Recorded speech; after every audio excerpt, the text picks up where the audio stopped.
So we're off for a final medical today, and I think nothing's fallen off, so they should sign me off. Gonna get my signatures done, and then I can hand my ID card in, and that's me done. I'm still, I wouldn't say struggling, because you know it's a microphone, so I'm not struggling with it, but I've still got this microphone thing going on. So what I've done now, I've gone back to my original one, but I've mounted it in the same place that I put the new one, so right by the cheek piece.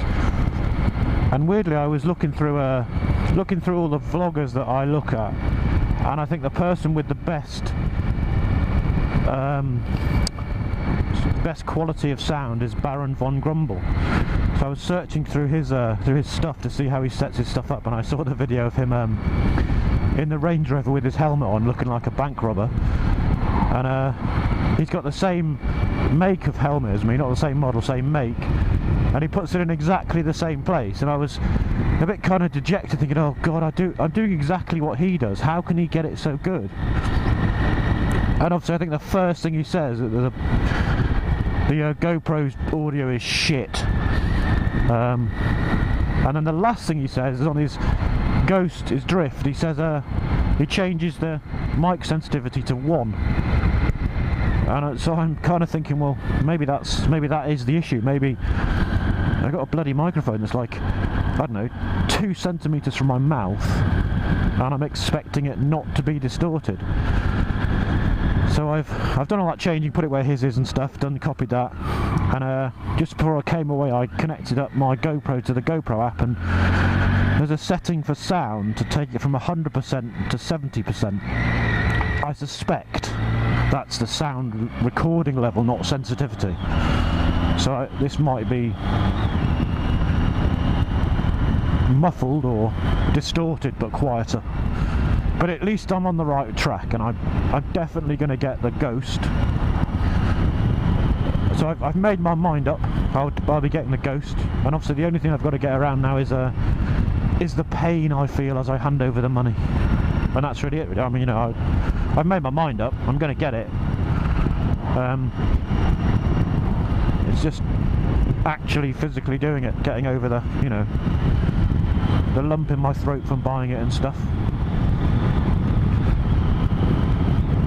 Right, so my appointment's at 10:30, and because I'm military for at least another week, I'm paranoid about being early. I have to be early, can't be late. If you're late, then you're a shitbag. So yeah, can't be bloody late. Worst thing in the world is being late.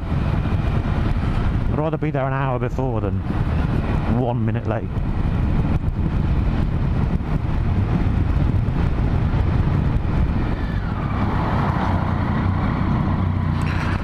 Now this doesn't look good.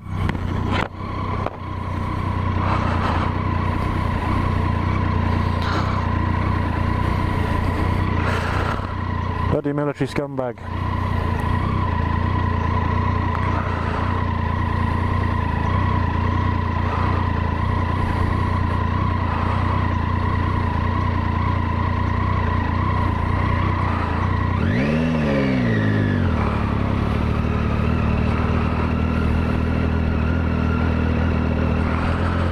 That was some sort of bridge.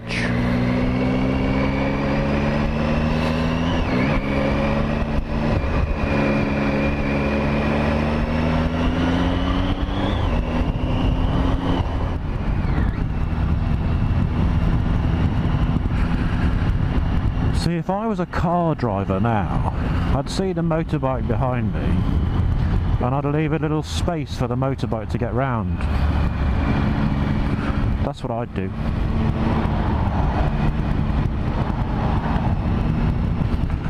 But then that's me.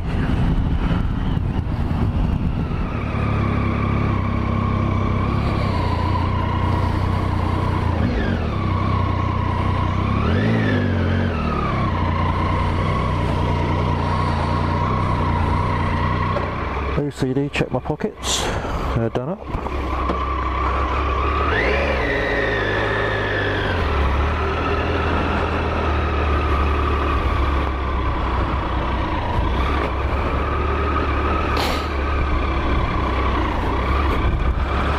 So that's my my final medical, all that stuff. That's taken me 4 appointments. So 2 actual pre-release and a release medical, and 2 appointments about my hearing. So 4 in total to leave the army. And that's doubled the amount of times I've been to the doctor. So showed me my record, and yeah, I've been to the doctor 8 times in 26 years.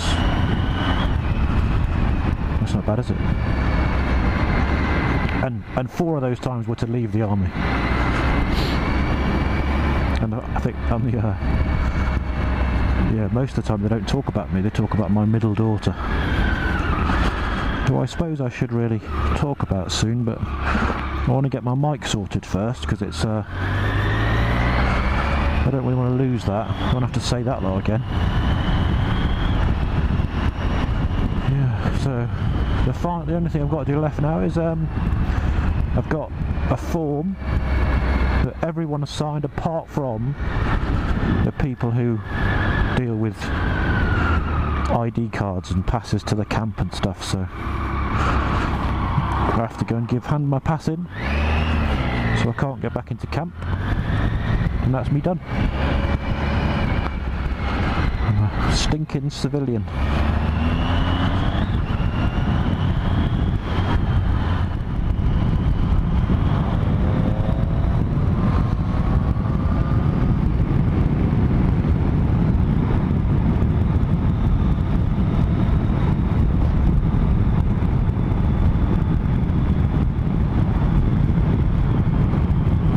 I suppose one of the things I've got to do is retrain my brain to overtake stuff. So obviously I'm used to being in a car and the amount of time it takes to overtake stuff that, and I suppose with this it's dramatically different. So in a car, you know, if you're driving a fairly decent car with a fairly decent amount of top end and a bit of grunt, you've got a, you know, a slightly different outlook than if you're in a shit car, but it's not massively different. Whereas I suppose from a car to a bike, it's incredibly different. So, you know, I keep finding myself thinking, can I make this? Can I make this? And I go for it, and you know, I've literally got half an hour left to pull in. You know, I've done it, and there's extra. So like here, I would normally dream of this in a car. I don't want a bike, I'm off.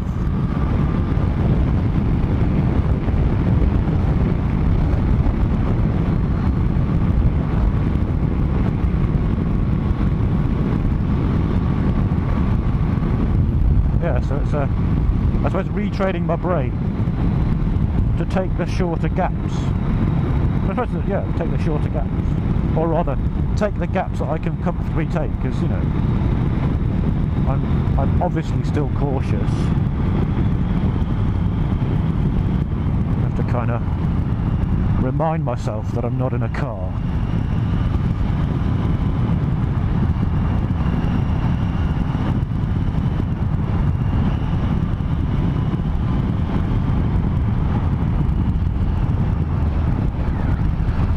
Problem with the well, it's obviously not a problem with the bike, but it's something the bike does that manifests it as hello, where are you going? Indecision. There's nothing like a progressive driver, and that was nothing like a progressive driver.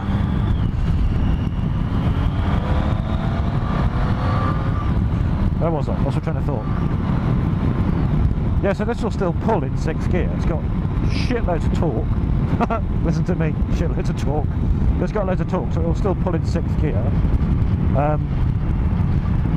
And so sometimes you don't feel the need to slow down, to change down a couple of gears, when obviously you should. So I wonder why he flashed us. Must have flashed us for a reason. Maybe the fuzz are about. Maybe there's around the corner. Dum dum dum dum dum. No fuzz. Why he flashed us? Maybe he knew him.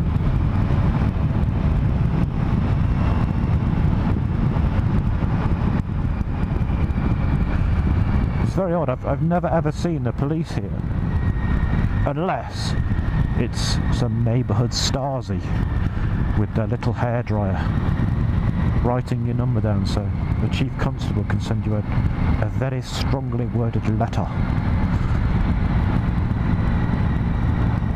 No, nothing here. Don't tell me the guy just knew and flashed him to say hello. Come on. I wanted a second day of going past a police camera van going below the speed limit. Oh well. Don't see the fuzz.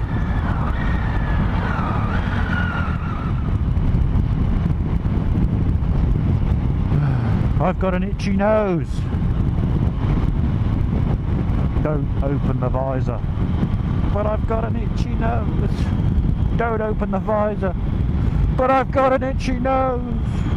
Conjunctivitis. Don't open the visor. Oh God.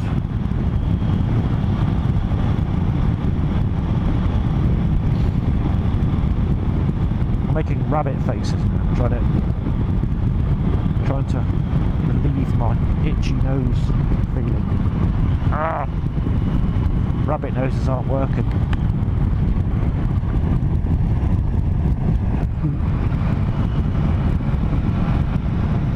I wonder what acceptable speed is to crack your... Oh, I can't hold it any longer. Ah, your nose. Yes! That's better.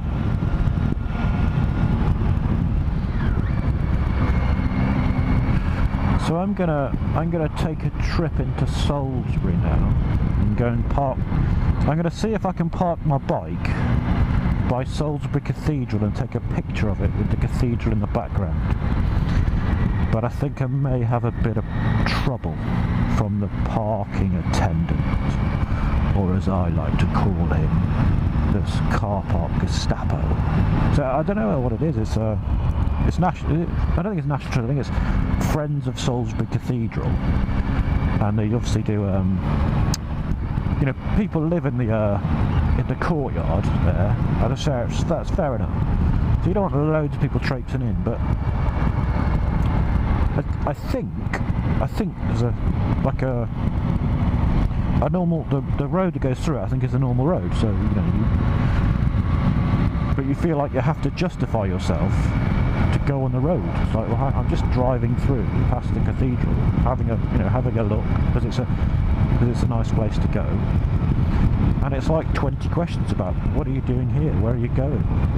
You're not parking, are you? And it's like, no, I'm not parking. I'm just driving through. So I'm gonna go in there now. Yes, the other day I said I got lost in my car, but I'm gonna tell him the truth. See what he says. Oh, I wonder if he owns the barn, my favourite one. False alarm, he's not turning left into my barn. My barn.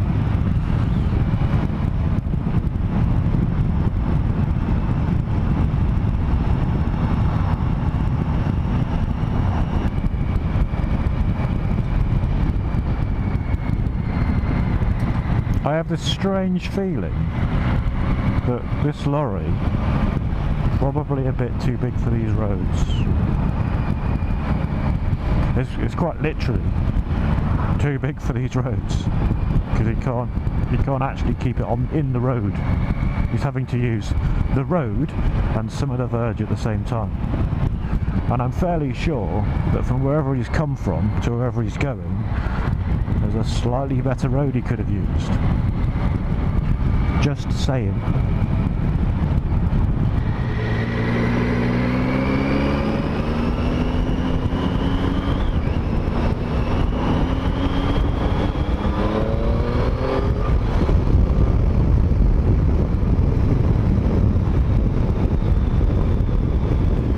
Anything to get in front of the stupid lorries. Well, it's not stupid lorries. I think watching Casualty's got a lot to answer for. Whenever I see a big lorry, I always think of the Casualty episodes and think, oh wow, what's going to happen with that lorry?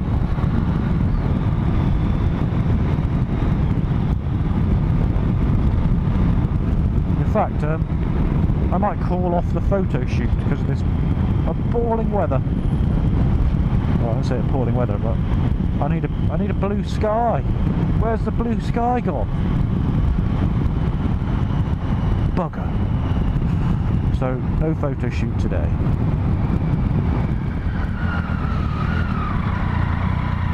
Oh, come on.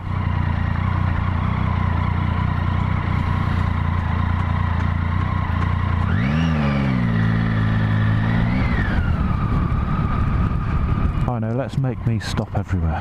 That's not nice, is it? Not nice people.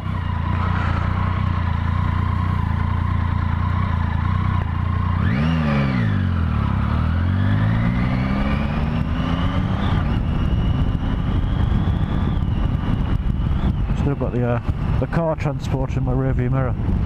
I've got this vision, this casualty episode vision of a car flying off the front of it and landing on me.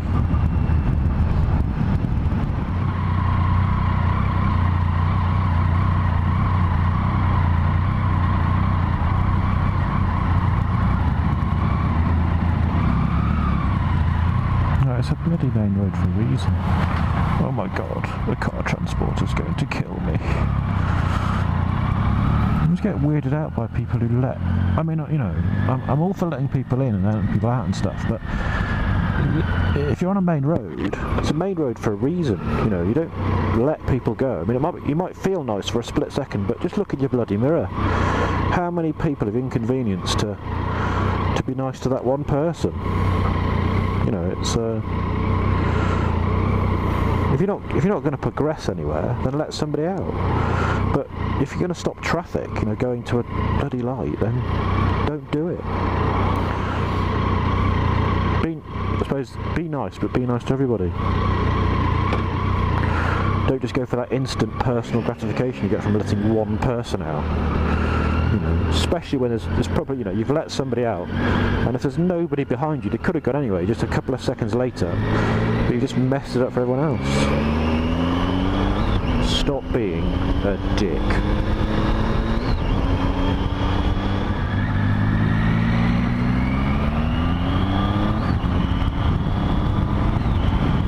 Well, if you want to dither, I'll take advantage. I think I used to have a t-shirt that said hesitate or die. Oh no, hesitate and die. One of those no fear t-shirts. You know the ones. The ones that most of you aren't qualified to wear.